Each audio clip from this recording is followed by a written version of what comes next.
Hello everyone, कैसे हो आप सब लोग। तो मार्केट ओपन हो चुका है।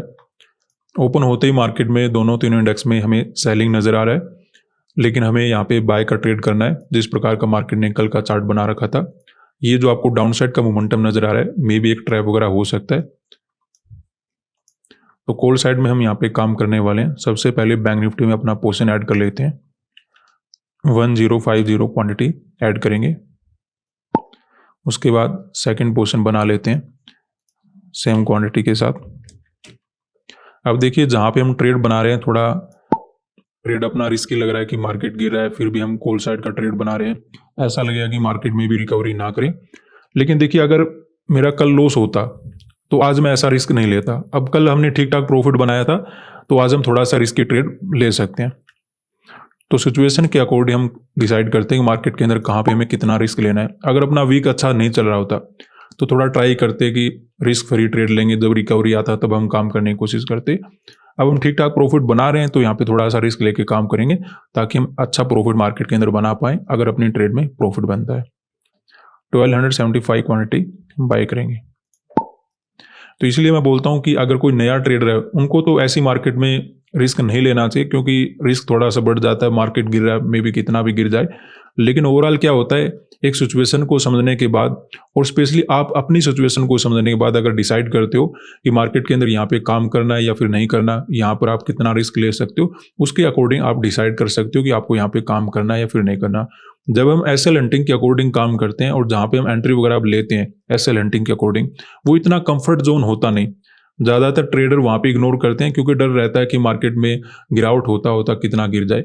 लेकिन हाँ, यहाँ पे हमने जो कॉल साइड का ट्रेड बनाया वो इसलिए बनाया कि मार्केट ने पॉजिटिव मोमेंटम किया, और जिस प्रकार का मोमेंटम किया था, मार्केट ने 57,000 का ब्रेकआउट भी कर दिया। ब्रेकआउट होने के बाद यहाँ पे बायर काम करने के लिए आए होंगे, लेकिन उन बायर को मार्केट ने कहीं ना कहीं रिट्रेसमेंट करके निकाल दिया। तो अगर रिट्रेसमेंट करके बायर को निकाल चुका है तो डायरेक्टली नीचे आने की मार्केट को आवश्यकता नहीं होती। हालांकि मार्केट ने क्लोजिंग के टाइम कुछ टर्निंग पॉइंट ले लिया था, तो उस वजह से यहाँ पे जो सेल वगैरह करके बैठे होंगे, थोड़ा बहुत भागे होंगे, तो मार्केट में भी ऐसा हो सकता है कुछ नए सेलर को ऐड करे और फिर हमें दोबारा से रिकवरी वगैरह देखने का मौका मिल जाए। ऐसा समझते हो यहाँ पे हमने कॉल साइड का ट्रेड बनाया। अगर यही मार्केट डाउन साइड ही क्लोज हो जाता, 57,000 के नीचे ही क्लोज हो जाता, तो उससे क्या इंपैक्ट बनता मार्केट के अंदर कि जो भी यहाँ पे सेल करते वो आराम से बैठे रहते। लेकिन टर्निंग पॉइंट से क्या होता है, कभी कभी ट्रेडर भाग जाते हैं, वो भी स्पेशली जब मार्केट क्लोजिंग के टाइम ऐसा करे, क्योंकि फिर उन्हें डर लगता है कि मार्केट क्लोज हो जाएगा, तो वो जल्दी से अपना रिस्क मार्केट के अंदर रखते नहीं। लेकिन हाँ, अगर ये मार्केट डाउन साइड क्लोज कर देता तो ये रिजेक्शन आने की भी मार्केट को आवश्यकता नहीं थी। तो हो सकता है थोड़े बहुत ऐसे वगैरह क्रिएट करे, एक छोटा मोटा ट्रैप बनाए और फिर हमें रिकवरी वगैरह देखने का मौका मिल जाए, और जिसमें हम अच्छा खासा मार्केट के अंदर टारगेट अचीव कर पाएंगे। ऐसा समझते हो यहाँ पे हमने कॉल साइड का ट्रेड बनाया। ऐसे ही एग्जैक्टली हमने निफ्टी के अंदर देखा है कि यहाँ पे भी मार्केट में पॉजिटिव मोमेंटम हुआ था, लेकिन रिट्रेसमेंट के साथ बायर को निकाल चुका है, तो फर्दर नीचे आने की आवश्यकता नहीं है। लेकिन क्योंकि क्लोजिंग के टाइम कुछ टर्निंग पॉइंट ले लिया था, तो हो सकता है उस वजह से थोड़ा बहुत रिजेक्शन मार्केट के अंदर आया हो, ताकि कुछ नए सेलर ऐड हो जाए, और अगर डायरेक्टली यहाँ पे कोई बाइंग वगैरह करके बैठ गया होगा, थोड़ा बहुत उनको निकाल पाए। तो ऐसे में मार्केट के अंदर थोड़ा बहुत ट्रैप वगैरह बन सकता है, लेकिन नेट में हमें पॉजिटिव मोमेंटम मिल जाना चाहिए। तो वैसे में हमने यहाँ पे कॉल साइड का ट्रेड बना लिया। अब देखिए, डिपेंड तो सिचुएशन के ऊपर करता है, मार्केट के ऊपर करता है। हम ट्राई तो करते हैं कि अपना सही से सही ट्रेड बने, ज़्यादा रिस्क भी ना लेना पड़े, लेकिन मार्केट में जब हम काम करेंगे तो ऐसी सिचुएशन बन जाती है कि रिस्क लेकर काम करना पड़ता है। अगर हम ऐसी ट्रेड ढूंढते रहेंगे ना कि बिल्कुल भी रिस्क नज़र ना आए, बिल्कुल उसमें ऐसा लगे कि प्रॉफिट बनेगा, तो उस ट्रेड का भी जरूरी नहीं कि उसमें प्रॉफिट बने। तो रिस्क तो मार्केट के अंदर लेना पड़ता है, लेकिन हाँ, डिसाइड कर लो कि आपको कहाँ पर कितना रिस्क लेना है, कितना कैपिटल लगाना है, कितना लॉस आपको करना है, कितना आप प्रॉफिट यहाँ पे बनाने वाले हो। उसके अकॉर्डिंग अगर आप ट्रेड बनाते हो तो मार्केट के अंदर डिसिप्लिन के साथ पैसा बना लोगे। अब देखिए, जब आप ट्रेड करते हो और अगर आप ये बोलते हो कि मेरा लॉस नहीं होना चाहिए और कहीं पर भी लॉस नहीं होना चाहिए, तो ऐसा हो नहीं सकता। आप ट्रेडिंग करने के लिए आए हो, तो लॉस तो एक ट्रेडिंग का पार्ट है, ये होगा ही होगा। ठीक है, हाँ, किसी का कम होगा, किसी का ज़्यादा होगा। जो डिसिप्लिन के साथ काम करेगा, अपनी ट्रेड को मैनेज करके चलेगा, वो कम लॉस में एक अच्छा प्रॉफिट बना लेगा। जो डिसिप्लिन के साथ काम नहीं करेगा, प्रॉफिट उसका भी बनेगा लेकिन वो कम बनेगा और लॉस ज़्यादा होगा। तो इसलिए आपको ध्यान रखना चाहिए कि ये जो पूरा गेम है वो डिसिप्लिन का है। कि आप अपने सेटअप को कैसे हैंडल करते हो, कितना कहाँ पे रिस्क लेते हो, कितना आप कैपिटल लगाते हो, और जब आपका लॉस हो जाता है तो उस सिचुएशन में आप क्या दोबारा आकर उसको ओवर ट्रेडिंग करके कैप्चर करने की कोशिश करते हो, इस लॉस को मैं आज ही कवर कर लूँगा। तो अगर हम ऐसी कुछ चीज़ें करते हैं जो मार्केट के लिए ठीक नहीं है या फिर हमारे माइंडसेट के लिए ठीक नहीं है, जिस प्रकार का हमें ट्रेडिंग करते हैं, तो फिर मार्केट के अंदर गड़बड़ हो जाएगी। तो हमें आवश्यकता है हम डिसिप्लिन के साथ ट्रेड करें, प्रॉफिट अगर बने तो अच्छा बनाने की कोशिश करें, लॉस अगर हो तो लिमिट के अकॉर्डिंग कट करके चले जाएं। थोड़ा बहुत देखिए ऊपर नीचे चलता है क्योंकि हम ऑप्शन बाइंग करते हैं। ऑप्शन बाइंग में क्या करता है कि मार्केट थोड़ा बहुत नीचे जाने के बाद कभी आईवी वगैरह में प्रॉब्लम हुआ, कभी ऊपर नीचे हो जाता है, तो उसमें प्रीमियम ऊपर नीचे हो जाते हैं, इवन मोमेंटम वहीं पे चल रहा होता है। तो इसमें बहुत सारे फैक्टर होते हैं, टाइम का भी फैक्टर होता है, तो उसमें थोड़ा बहुत आपका लॉस ऊपर नीचे हो सकता है time to time. Otherwise normally क्या होता है, आपका लॉस का रेंज, आपका प्रॉफिट का रेंज लगभग बराबर रहना चाहिए। तो उससे क्या होगा, आप नेट में बेनिफिट मार्केट के अंदर उठा पाओगे। तो थोड़ा बहुत प्रॉफिट में आना शुरू हो चुके हैं, देखते हैं हमें कैसा मोमेंटम वगैरह मार्केट के अंदर मिलता है। इंक्रीज होना शुरू हो चुका है प्रॉफिट,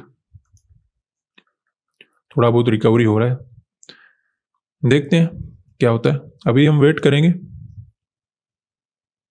ठीक है, अच्छा प्रॉफिट चल रहा है। डिसिप्लिन के साथ काम करो। जो भी नया ट्रेडर आ रहा है उसको तो स्पेशली ध्यान देना चाहिए कि वो डिसिप्लिन अपने अंदर डाले, क्योंकि जो पुराने ट्रेडर हो चुके हैं उनको तो मेहनत लगेगी, इतनी जल्दी हैबिट बनती नहीं, जो हैबिट हो चुकी है वही बनी रहती है। लेकिन जो नए ट्रेडर आ रहे हैं वो कोशिश करें कि मार्केट के अंदर शुरुआत से डिसिप्लिन मेंटेन करना सीख जाएं। अगर एक बार आपकी हैबिट बन गई ना डिसिप्लिन में रहने की, फिर आपको कोई रोकने वाला है नहीं मार्केट के अंदर। तो वेट करेंगे, अभी कुछ प्रॉफिट हमें नजर आ रहा है।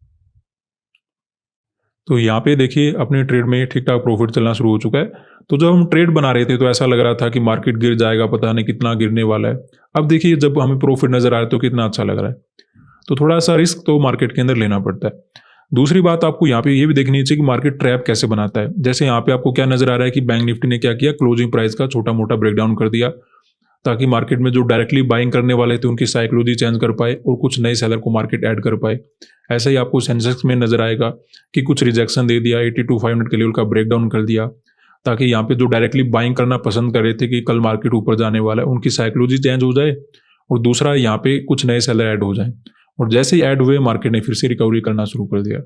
तो आपको देखना पड़ेगा कि नेट में मार्केट क्या करना चाहता है। एक दो कैंडल से, छोटे मोटे मोमेंटम से मार्केट में डिसाइड नहीं होता कि क्या होने वाला है। ठीक है, तो अभी रिकवरी वगैरह होना शुरू हो चुका है, एक अच्छा मोमेंटम मार्केट के अंदर ओवरऑल आया हुआ है और प्रॉफिट भी अपना ठीक ठाक चल रहा है। और अगर ऐसा ही मोमेंटम रहा तो अपनी ट्रेड में जल्दी प्रॉफिट अपना बन जाएगा। तो वेट करेंगे, देखते हैं हमें नेट में क्या मिलता है। तो यहाँ पे देखिए अपनी ट्रेड में लॉस चलना शुरू हो चुका है। अब देखिए बैंक निफ्टी क्या कर रहा है, बार बार 57,000 के आसपास आकर होल्ड करने की कोशिश कर रहा है कि यहाँ से ऊपर चला गया, फिर दोबारा से नीचे आकर ऊपर जाने की कोशिश कर रहा है। अभी भी मार्केट 57,000 का सपोर्ट ले रहा है। तो ऐसी होल्डिंग पावर देखकर दूसरे लोग क्या करना शुरू कर देंगे, यहाँ पे बाय करना शुरू कर देंगे। और अगर वो यहाँ पे बाय करेंगे तो उनका एसएल आपको कहाँ पे मिलेगा, 57,000 के नीचे, ये जो लोअर पॉइंट बना हुआ है इसके नीचे। तो जैसे ही ब्रेकडाउन होगा वो मार्केट के अंदर भागना शुरू करेंगे और फिर एक डाउन साइड वगैरह का मोमेंटम मार्केट दे सकता है। तो ये चार्ट हमारे फेवर में इतना ज़्यादा ठीक रहा नहीं है। अगर थोड़ा बहुत मार्केट परेशान करके ऊपर चला जाता तो बेटर रहता। एग्जैक्टली सपोर्ट लेना, बार बार लेना, ये हमारे लिए समस्या बन सकता है। ऐसा ही हमें निफ्टी और सेंसेक्स के अंदर नजर आ रहा है, कोई ज़्यादा मोमेंटम हो नहीं रहा, एक रेंज के अंदर काम करने की कोशिश कर रहा है, लेकिन फर्दर ब्रेकडाउन हमारे लिए समस्या ही बनेगा। तो देखते हैं, अभी लॉस ज़्यादा बड़ा तो नजर नहीं आ रहा, लेकिन चार्ट का जो फॉर्मेशन है वो हमारे लिए ठीक नहीं रहा। जैसा हमने शुरुआत में देखा था वैसा चार्ट नहीं है, तो थोड़ा हमें रिस्क मार्केट के अंदर नजर आ रहा है। देखते हैं फिर भी क्या मिलता है। अभी तो ज़्यादा लॉस नहीं चल रहा है। तो यहाँ पे देखिए अपनी ट्रेड में लॉस वगैरह इंक्रीज होना शुरू हो चुका है। 57,000 का हमें ब्रेकडाउन वगैरह देखने को मिल गया।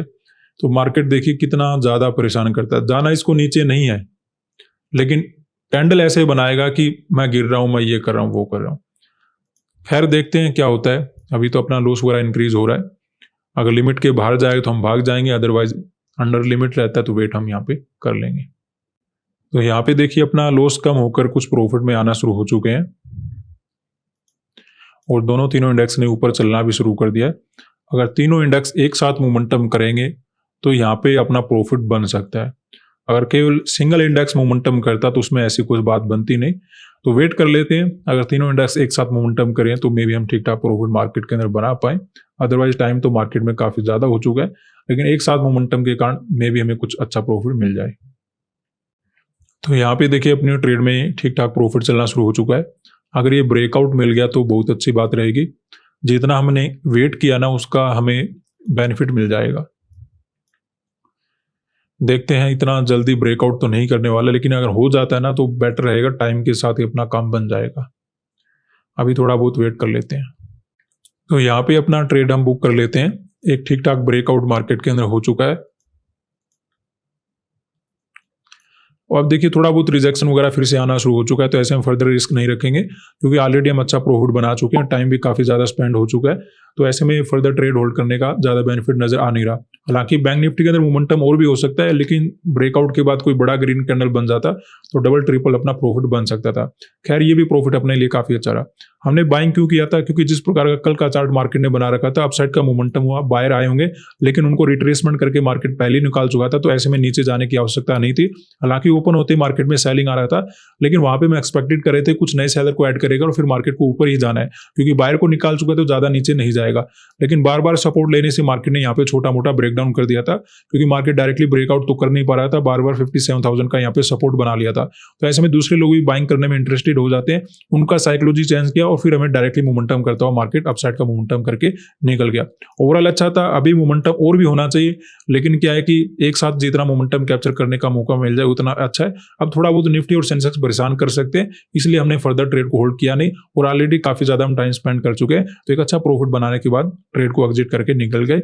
आज के लिए इतना ही, धन्यवाद।